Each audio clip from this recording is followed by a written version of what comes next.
नमस्कार, आप उत्तराखंड देख रहे हैं आप और मैं हूं नेहा आपके साथ। मुख्यमंत्री पुष्कर सिंह धामी ने सोमवार को ऋषिकेश पहुंचकर चार धाम यात्रा व्यवस्थाओं का जायजा लिया। उन्होंने तीर्थ यात्रियों से मुलाकात कर यात्रा व्यवस्थाओं का फीडबैक लिया। इस दौरान अधिकारियों को आवश्यक निर्देश दिए। मुख्यमंत्री ने कहा कि चार धाम यात्रा में तीर्थ यात्राओं की अत्यधिक संख्या बढ़ाने के कारण कुछ परेशानियां पेश आई थी। अब इस स्थिति पर काफी हद तक नियंत्रण पा लिया गया है। उन्होंने कहा कि आने वाले दिनों में चार धाम यात्रा सुरक्षित तरह और निर्बाध ढंग से पूर्ण होगी।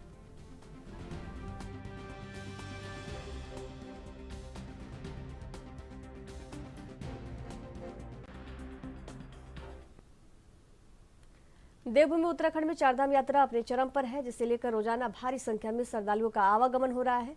वहीं राजधानी देहरादून के सचिवालय में सुबह को मुख्यमंत्री पुष्कर सिंह धामी की अध्यक्षता में चारधाम यात्रा की व्यवस्थाओं को लेकर समीक्षा बैठक की गई। इस दौरान मुख्यमंत्री पुष्कर सिंह धामी ने कहा कि पिछले सालों के मुकाबले बीते 14 से 15 दिनों में लगभग दोगुनी संख्या में श्रद्धालु चारधाम आ रहे हैं। साथ ही उन्होंने कहा कि आगे चलकर यात्रा के बीच कोई चुनौती न आए, उसी को लेकर बैठक हुई है और 31 मई तक ऑफलाइन पंजीकरण बंद किए गए हैं। तो आने वाले समय में यात्रा को व्यवस्थित करने के लिए जो जरूरी होगा उसके अनुरूप हम निर्णय लेंगे।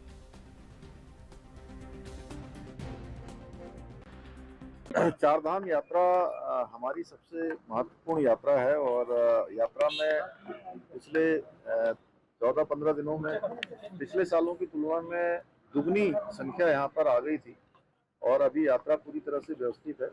आगे यात्रा में किसी प्रकार का कोई चैलेंज ना आए, उसी को लेकर बैठक की है। सभी जगह पर जो हमारे होल्डिंग स्थान है उन स्थानों पर अपने जो ऋषिकेश में जो बड़ा बैकलॉग एक बन गया था, वो बैकलॉग में जो लोग 15 दिनों से 10 दिनों से रुके हुए थे, उन सबको यात्रा पर कैसे बढ़ाया जाए, क्योंकि एक ऑनलाइन व्यवस्था अभी 31 मई तक हमने की है, ऑफलाइन रजिस्ट्रेशन बंद की है, तो 31 मई तक तो वो बंद ही है।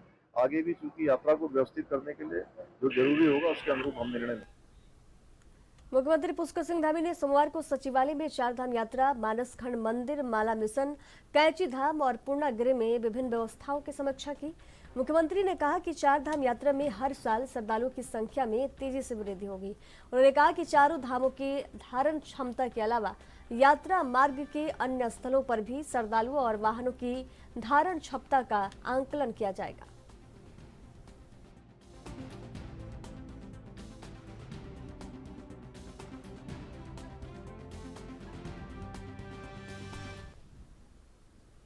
सोमवार को उत्तराखंड के मुख्यमंत्री पुष्कर सिंह धामी ने व्यवस्थाओं को देखने के लिए यात्रा पंजीकरण कार्यालय परिसर ऋषिकेश पहुंचे, जहां उन्होंने तमाम व्यवस्थाओं को बारीकी से देखा।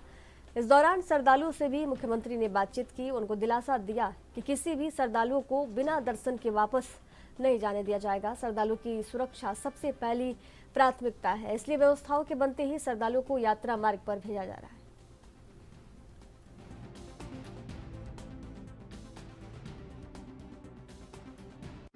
देखिए, ये यात्रा चारधाम यात्रा हमारे राज्य के लिए बहुत महत्वपूर्ण यात्रा है और इस यात्रा से पूरे साल भर हमारे यहाँ के व्यापारियों का, छोटे कारोबारियों का, सबका यहाँ पर कहीं न कहीं आर्थिकी से जुड़ा हुआ है, व्यापार से जुड़ा हुआ है, उनके रोजगार से जुड़ा हुई यात्रा है और राज्य की भी आर्थिकी इससे बहुत ज्यादा हमको कहीं न कहीं बढ़ती है और हमको मदद मिलती है राज्यों। और इसके साथ साथ जहाँ राज्य के लिए महत्वपूर्ण है, वहीं आने वाले जो तीर्थ यात्री हैं, श्रद्धालु हैं, उनके लिए भी ये यात्रा हमारी अत्यधिक ही महत्वपूर्ण है। और जिस प्रकार से इस बार तीर्थ यात्रियों और श्रद्धालुओं का यहाँ आगमन हुआ है, वो आगमन पिछले वर्षों की तुलना में दुगने के बराबर हो गया है। और शुरुआत के दिनों में यहाँ पर व्यवस्था बनानी थी, क्योंकि धामों की एक बेयरिंग कैपेसिटी है और वो धारण क्षमता है, उस धारण क्षमता से ज्यादा लोग वहां पर हो जाते हैं, तो व्यवस्था करने में, दर्शन से लेकर आवागमन में हर प्रकार से उनको भी असुविधा होती है और प्रशासन को भी इसमें कई बार चुनौतियों का सामना करना पड़ता है। शुरुआत के दिनों में आप सब लोगों ने इस प्रकार का एक अनुभव हम लोगों ने यहाँ पर देखा।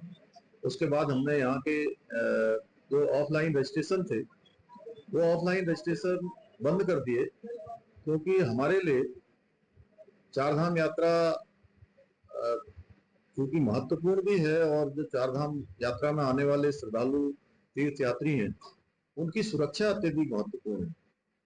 तो उसके निमित्त ये व्यवस्था बनाई गई थी। उन व्यवस्थाओं को आज मैं यहाँ पर देखने के लिए भी आया था, क्योंकि मुझे लगा कि एक बड़ा केंद्र हमारा ऋषिकेश से चार धाम यात्रा प्रारंभ होती।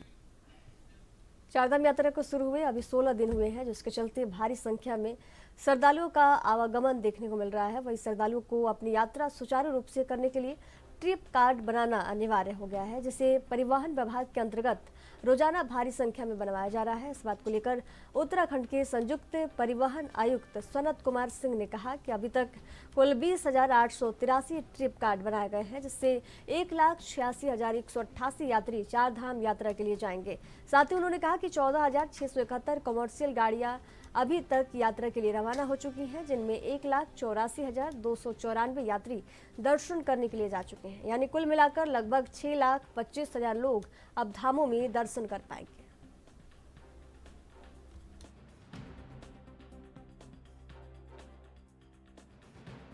अभी तक जो टोटल ट्रिप कार्ड बने हैं हमारे, वो 20,883 ट्रिप कार्ड्स हैं कल तक, 24 तारीख की शाम तक। और इनमें 1,86,188 यात्री यात्रा करने के लिए जा सकते हैं।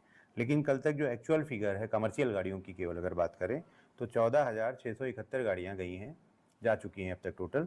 और इनमें 1,84,294 यात्री यात्रा करने के लिए जा चुके हैं।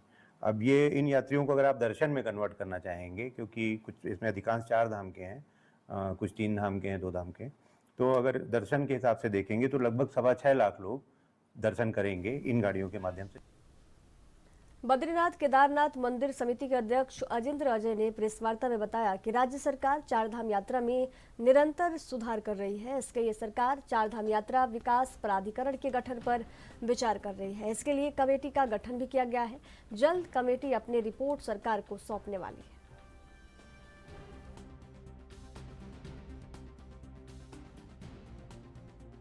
सरकार निरंतर जो चारधाम यात्रा व्यवस्थाएं हैं उनमें सुधार किस प्रकार से हो, इसके लिए लगातार विचार कर रही है, प्रयास कर रही है। और इस क्रम में जो चारधाम यात्रा विकास प्राधिकरण की जो चर्चा हो रही है वो इन सारे विषयों को ध्यान में रखते हुए हो रही है और उस पर गंभीरता से अभी विचार चल रहा है। और जो भी उसमें जितना भी बेहतर, आप जानते हैं कि क्योंकि चारधाम यात्रा में बड़ी संख्या में श्रद्धालु तीर्थयात्री हमारे धामों में आ रहे हैं। चारधाम यात्रा एक तरीके से हमारे प्रदेश की आर्थिकी की रीढ़ भी है। तो जो यहाँ पर जो श्रद्धालु तीर्थयात्री आते हैं उनको किस प्रकार से अच्छी से अच्छी व्यवस्था मिल सके, किस प्रकार से व्यवस्थाओं में और अधिक सुधार हो, संशोधन हो, उनमें मजबूती मिले, इसके लिए प्रदेश सरकार निरंतर विचार कर रही है। और उसी संदर्भ में इस चारधाम यात्रा प्राधिकरण के जो विचार आया है उस पर अभी सरकार गंभीरता से उस पर एक कमेटी भी सरकार द्वारा गठित की गई है और शीघ्र ही वो कमेटी अपनी जो संस्तुतियां हैं, जो रिपोर्ट है वो प्रदेश सरकार को सौंपेगी। हाल ही में शहर के नामी बिल्डर सत्येंद्र सिंह साहनी उर्फ बाबा साहनी ने कारोबार पार्टनरशिप के विवाद के चलते 8वीं मंजिल से कूदकर आत्महत्या कर ली, जिसके बाद उनकी जेब से मिले सुसाइड नोट और उनके बेटे के बयान के आधार पर पुलिस ने नामी बिजनेसमैन अजय और अनिल गुप्ता को गिरफ्तार किया है और उन्हें 14 दिन की न्यायिक हिरासत के लिए भेज दिया गया है।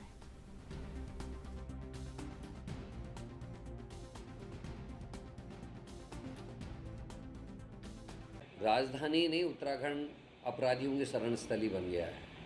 और आपने देखा होगा नैनीताल के आसपास और कुछ ऐसे इलाके हैं सोमेश्वर के आसपास जहां लोग बॉडीज़ डाल के जाते थे, उसकी जानकारी अभी इस बीच कुछ घटनाओं में ज़रूर कमी आई है। लेकिन उसके अलावा कितने विपिन रावत का केस है जिसकी मृत्यु हुई, 10 दिन तक अपराधी नहीं पकड़े जाते हैं। इसी प्रदेश में अंकिता भंडारी मर्डर केस हो गया। अब महिला अपराध में 9 हिमालय राज्यों में हम पहले नंबर पर। पूरी व्यवस्था खराब है। सरकार क्योंकि वोट मिल जा रहे हैं इस वजह से सरकार सुधर नहीं रही है और मेरे को लगता है कि चाबी जनता के हाथ में है। जनता को सही निर्णय करने पड़ेंगे, तभी कोई भी सरकार है तभी डरेगी और सही। रिस्पना नदी के किनारे 2016 के बाद से किए गए अवैध निर्माण हटाने की कार्रवाई शुरू हो गई है। इस दौरान नगर निगम की टीम ने भारी पुलिस बल के साथ देहरादून स्थित चूरा भट्टा से अवैध निर्माण हटाने की शुरुआत कर दी है। बता दें कि एनजीटी के आदेश के बाद 2016 के बाद रिस्पना नदी के किनारे अवैध बस्तियों के निर्माण को ध्वस्त करने की कार्रवाई शुरू हो चुकी है।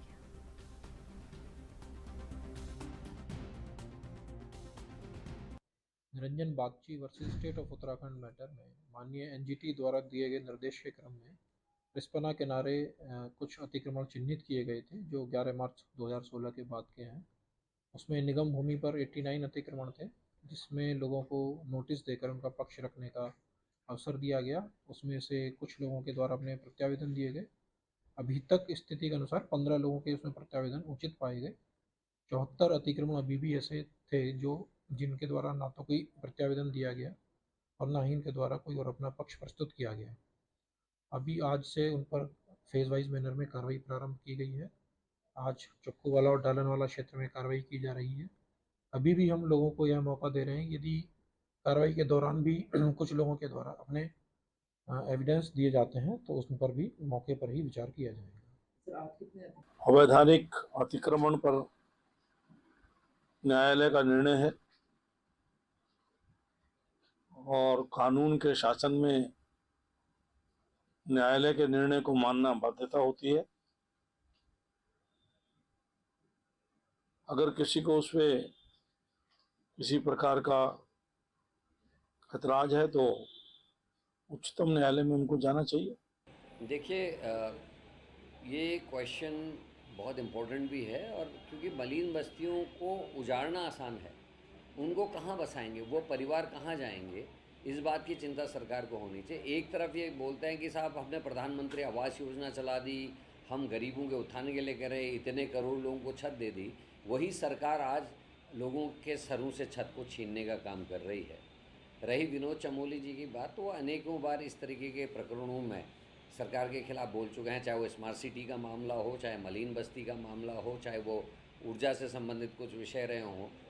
वो साफ गोई के इंसान हैं और सच बोलने में विश्वास करते हैं। ऐसे एक हमारा मित्र था जो अब स्वर्ग सिधार गया, वो थे सुरेंद्र सिंह जीना जी, उनका भी यही हाल था। वो भी जो चीज़ें सही होती थी उसके पक्ष में खड़े रहते। मैं दोनों को ही इसमें बधाई देता हूँ, और कांग्रेस भी इसमें बड़ी गंभीरता से सोच रही है। हम भारतीय जनता पार्टी के जिलाध्यक्ष गुंजन सुखेजा ने अपने निजी कार्यालय में प्रेस वार्ता के दौरान कहा कि भारी सीटों के साथ तीसरी बार नरेंद्र मोदी की सरकार बनने जा रही है। उन्होंने कहा कि जो नारा दिया जा रहा है कि अब की बार 400 पार, जबकि 400 से ऊपर बीजेपी को सीट मिलने जा रही है। उन्होंने कहा कि काशीपुर जिला में 4 विधानसभा क्षेत्र आते हैं, चारों विधानसभा क्षेत्र में बीजेपी को भारी संख्या में बीजेपी को लोगों ने वोट दिया है। उन्होंने कहा कि नरेंद्र मोदी जी के द्वारा किसानों के लिए कई काम किए गए, सभी वर्गों के लिए कुछ न कुछ प्रधानमंत्री नरेंद्र मोदी ने किया है। इस बार अल्पसंख्यक के लोगों ने भी बढ़ चढ़कर नरेंद्र मोदी को वोट दिया है।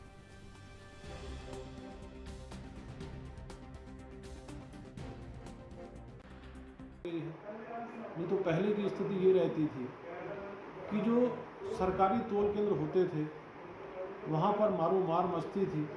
किसानों को हफ्ता हफ्ता 10-10 दिन लाइन में लगा रहना पड़ता था और उसके बाद पता लगता था कि जो है सेंटर बंद हो गए हैं। लेकिन आज नरेंद्र मोदी जी के समय में वास्तव में किसानों की आय दुगनी हुई।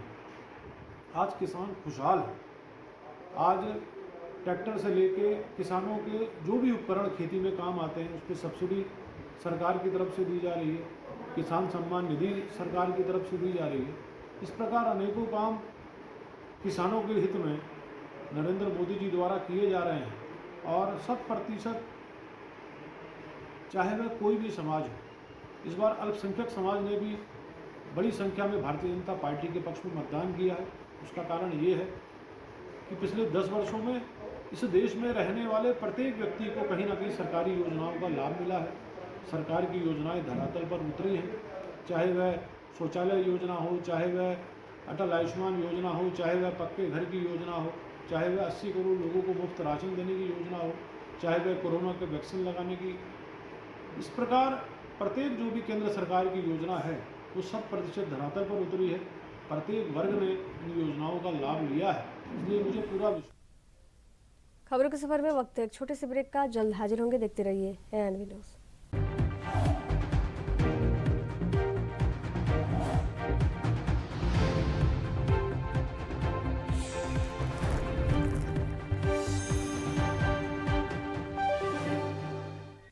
ब्रेक के बाद एक बार फिर से स्वागत है आपका। शहर में कई स्थानों पर सरकारी भूमि में कब्जे और अवैध निर्माण की लगातार शिकायतें आ रही हैं। स्थानीय लोगों द्वारा प्राधिकरण के दफ्तर में आकर शिकायत करने के बावजूद भी अधिकारी कार्रवाई नहीं कर रहे हैं। लोगों का कहना है कि सरकारी भूमि को स्टाम्प पेपर पर बेचा जा रहा है, बिजली पानी के कनेक्शन तक नहीं दिए जा रहे हैं, लेकिन प्रशासनिक अमला चैन की बंसी बजा रहा है। कई बार शिकायत करने के बावजूद केवल जांच के नाम पर इत्सरी कर दी जा रही है। वहीं एक बार फिर नीलियम कॉलोनी के लोग आज प्राधिकरण के दफ्तर पहुंचे और अवैध कॉलोनियों के खिलाफ जांच करने की बात कही।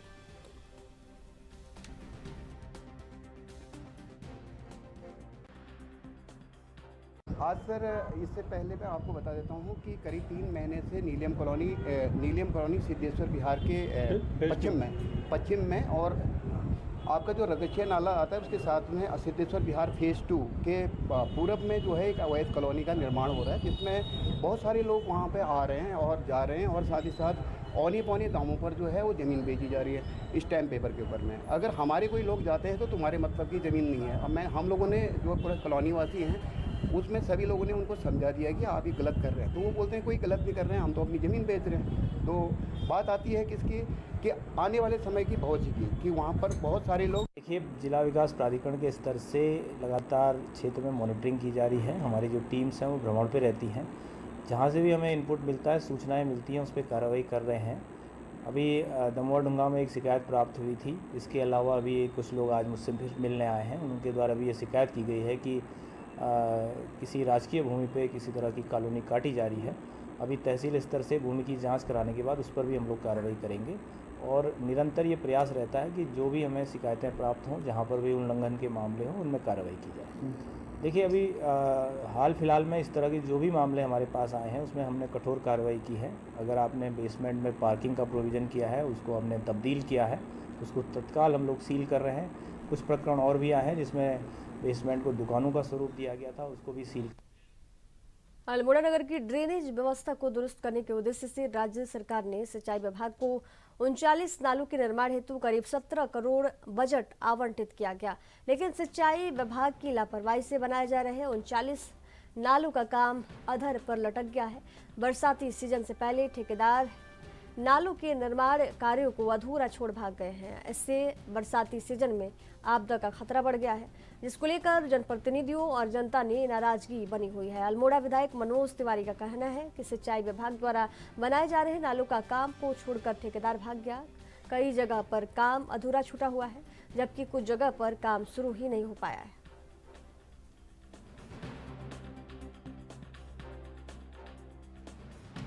अल्मोड़े की जो टोपोग्राफी है वो दूसरे टाइप की है और पूरे वर्ष भर अल्मोड़े के शहर का पानी नीचे की ओर को आता है, फिर ग्रामीण क्षेत्र को जाता है और बरसातों में बड़ा संकट हो जाता है, लोगों के घरों में पानी जाता है। तो इसको देखते हुए सिंचाई विभाग से हमने अलग अलग जोन में यहाँ पर विभिन्न नालों का निर्माण के लिए एस्टीमेट बनवाया था और उसको शासन को प्रस्तुत करा था और उसमें हमारे लगभग 39 नाले स्वीकृत हुए थे विभिन्न वार्डों में और उसका टेंडर एक ही व्यक्ति का हुआ था और वो व्यक्ति ने कुछ जगह कार्य प्रारंभ ही नहीं किया और कुछ जगह आधे अधूरे करके छोड़ दिए। तो विभागीय अधिकारियों को कहा है, मैंने एक्शन को भी कहा है और एससी से भी मेरी वार्ता हुई है और चीफ से मैं वार्ता कर रहा हूँ कि तत्काल उसके खिलाफ कार्रवाई करें। विभागीय जो कार्रवाई होती चाहे नोटिस दें या जो भी उसका अन्य चीज़ें हैं और उसके साथ साथ जो नाले अधूरे बन गए हैं और जो बरसात में एक संकट की स्थिति दिख रही है तो उन नालों को छोटे ठेकेदारों को, चाहे वो डी क्लास के जो ठेकेदार हैं, उनको अलग अलग नालों का निर्माण दें जिससे कि बरसात से पहले वो नालों का निर्माण हो सके।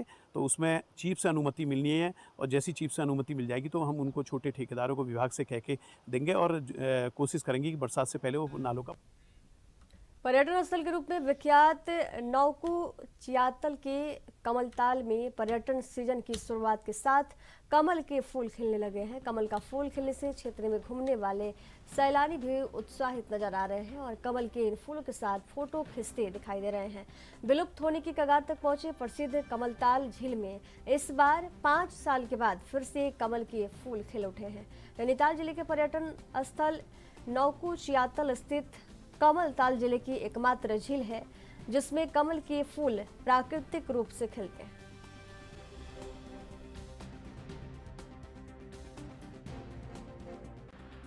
पूर्व में 5 वर्ष तक बिल्कुल कमल तालाब खाली हो गया था क्योंकि इसमें ग्रास कार्प नाम की मछली आ गई थी और वो लगातार कमल के पत्तों को काट रही थी, जिससे इसकी प्रजाति को यहाँ पर उसने बिल्कुल नष्ट कर दिया ग्रास कार्प मछली ने। उसके बाद शासन प्रशासन से हमने लगातार गुहार लगाई और गुहार लगाने के साथ साथ हमने अपने स्थानीय स्तर पर भी प्रयास कर उस मछली को निकाला गया। इस पर फिर नई पौध डाली गई। उस पौध को डालने के बाद लगातार इसकी जो सफाई वगैरह का कार्य है उसको बखूबी यहाँ पर किया गया। इसके लिए हमने अपने ही अन्य राज्यों से जो एक्सपर्ट लेबर थी जो इसकी खेती वगैरह करते हैं उन लोगों को यहाँ पर बुलाया और इस झील की एक प्रॉपर सफाई कराई, इसको साफ कराया गया, जिससे कि आज आप देख रहे हैं कि 5 साल बाद इस तरीके से कमलताल अपने रंग में, पूरा कमलताल इस समय अपने फूलों के लिए और जिस प्रकार से इसका क्षेत्रफल बड़ा है, जो कमल का पौध है उसका क्षेत्रफल बड़ा। पिछली बार हम देख रहे थे कि कुछ जगहों पर ही कमल था, इस बार पूरे तालाब को इसने कवर कर लिया है और इसको देखने के लिए हमारे देश विदेश से काफ़ी पर्यटक आ रहे हैं और वो इसको देखकर काफ़ी प्रसन्न है और कहीं ना कहीं हमारे इस पर्वतीय क्षेत्र पर इस प्रकार के कमल तालाब से हमारी शान। चारधाम यात्रा का पहले 15 दिन का पखवाड़ा पूरा हो गया है और इस पखवाड़े में यात्रियों को संख्या पिछले साल की अपेक्षा लगभग दोगुनी दर्ज की गई है, जबकि दिन पर दिन श्रद्धालुओं की बड़ी संख्या चारधाम यात्रा में पहुंच रही है। सरकार यात्रियों से बार बार अपील कर रही है कि जिस तारीख को उनका पंजीकरण हो उसी तारीख पर दर्शन के लिए धामों पर पहुंचे। मेरा बाहर से आने वाले यात्रियों से ये खासकर 50 वर्ष से जो ऊपर हैं और जिनको कोई कोमॉर्बिडिटी, ब्लड प्रेशर या डायबिटीज़ है, वो एक बार अपना चेकअप ज़रूर करा लें, अपनी ज़रूरी मेडिसिन लेके आएँ, गर्म कपड़े वहाँ से लाएं और थोड़ा सा व्यायाम की आदत डाल के लाएं। अगर उन्हें पैदल रास्ते में जाना है, हड़बड़ी में यात्रा ना करें और यात्रा के दौरान भूखे पेट यात्रा ना करें और कोई भी परेशानी होने पर हमारे निकटतम स्वास्थ्य इकाई पर संपर्क करें। देश के पहले प्रधानमंत्री जवाहरलाल नेहरू का निधन 27 मई 1964 को आज ही के दिन हुआ था। वही आज प्रदेश मुख्यालय में प्रदेश अध्यक्ष करण माहरा सहित कांग्रेस के नेताओं और NSUI के युवाओं ने देश के पहले प्रधानमंत्री स्वर्गीय जवाहरलाल नेहरू की पुण्यतिथि पर श्रद्धा सुमन अर्पित कर उन्हें भावभीनी श्रद्धांजलि अर्पित की। वही प्रदेश अध्यक्ष करण माहरा ने कहा कि हर साल की भांति इस बार भी जवाहरलाल नेहरू की पुण्यतिथि पर प्रदेश कांग्रेस कार्यालय में देश के पहले प्रधानमंत्री को श्रद्धांजलि अर्पित की गई। उन्होंने जवाहरलाल नेहरू को आधुनिक भारत का निर्माता बताते हुए कहा कि आज भारत जहां खड़ा है उसमें जवाहरलाल नेहरू ने सबसे महत्वपूर्ण भूमिका निभाई है। जवाहरलाल नेहरू की देन है कि आज हम बैलगाड़ी से लेकर बोइंग तक का सफर पूरा कर चुके हैं।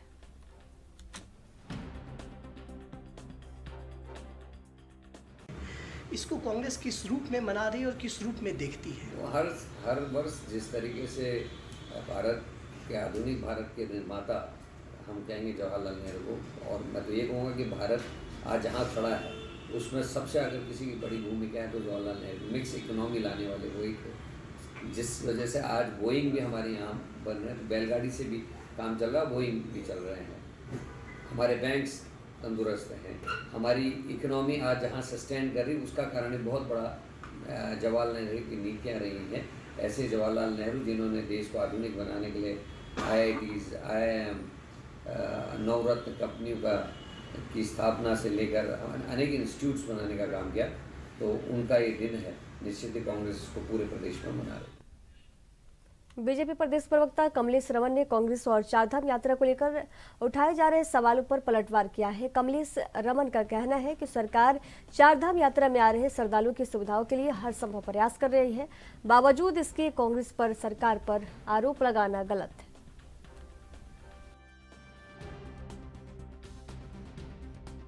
कांग्रेस के पास ना ही तो कहने के लिए कुछ है और ना ही करने के लिए कुछ है, और कांग्रेस की बात का जवाब मैं दूं भी क्यों, क्योंकि हम जनता की जवाबदेही पर हैं और जनता को जवाब देंगे इस चीज़ का। रही बात यात्रा को रोकने की, जिसका आरोप कांग्रेस के तथा कथित जो हमारे प्रवक्ता जी लगा रहे हैं, मुझे लगता है कि शायद उन्हें यात्रा के बारे में ये भी मालूम नहीं है कि इतना जो श्रद्धालु यहाँ पर पहुँच रहा है इस प्रदेश के अंदर, यहाँ इस प्रदेश के अंदर जो हमारी तीर्थ नगरी है जिसमें केदार बाबा, बद्री धाम, यमुनोत्री, गंगोत्री, तमाम जगहों को यात्रा के रूप में देखते हैं और श्रद्धालु यहाँ पर पहुँचते हैं, तो ये एक शुभ संकेत है कि तादाद में यहाँ पहुँच रहा है। हाँ, ये बात जरूर है कि एक चुनौती है कि जो श्रद्धालु यहाँ पर पहुँच रहे हैं उनको यात्रा सुगम हो, सही तरीके से उनको व्यवस्थाएं मिले, उनको जितनी हमारी स्वास्थ्य संबंधित खाद्य सामग्री मिले। मुझे लगता है कि ये थोड़ी सी चुनौती तो है, लेकिन सरकार इन सारी चीज़ों को लेकर के बहुत ही संजीदा है और अधिकारियों को दिशा निर्देश देने का काम करिए। माननीय मुख्यमंत्री जी स्वयं इस चीज़ की मॉनिटरिंग कर रहे हैं, हमारे अधिकारी तमाम वहाँ पर लगे हैं। राधा रतूड़ी जी स्वयं अधिकारियों से वार्ता कर रही है, ऋषिकेश से लेकर तमाम केदारधाम बद्रीनाथ तक। पर फिर उसके बावजूद भी अगर कांग्रेस को इसमें कुछ कमियां नजर आती है तो मुझे लगता है कि उनके अपने चश्मे को साफ करा लेना चाहिए, क्योंकि उनके चश्मे पे हल्द्वानी उप कारागार में देर रात पुलिस प्रशासनिक टीम ने संयुक्त रूप से छापामार कार्रवाई की है। इससे जेल प्रशासन में हड़कंप मच गया। उप कारागार में बीती देर रात अचानक पुलिस और प्रशासन के अधिकारी पहुंच गए। इससे जेल प्रशासन में खलबली मच गई, वहीं कैदियों में हड़कंप मच गया। बताया जा रहा है कि जेल के अंदर मोबाइल चलाने की सूचना पर यह कार्रवाई की गई। हालांकि छापेमारी में ऐसा कुछ नहीं मिला। देखिए, एसएसपी साहब के आदेशानुसार पुलिस और प्रशासन की एक संयुक्त टीम द्वारा कल रात्रि में जेल का औचक निरीक्षण किया गया, जिसमें कि जेलर और जेल सुपरिटेंडेंट भी साथ में रहे। सभी बैरकों को खोलकर चेक कराया गया। बंदियों की सामान की भी तलाशी ली गई। कोई ऐसा सामान नहीं पाया गया जैसे कि मोबाइल फ़ोन, कोई ड्रग्स या कोई अवैध सामान, और कोई ऐसी अनियमितता भी नहीं पाई गई जिसके लिए कि ये चेकिंग की जाती है। खबरों के सफर में दीजिए जाने की इजाजत। देखते रहिए एएनबी न्यूज़। नमस्कार।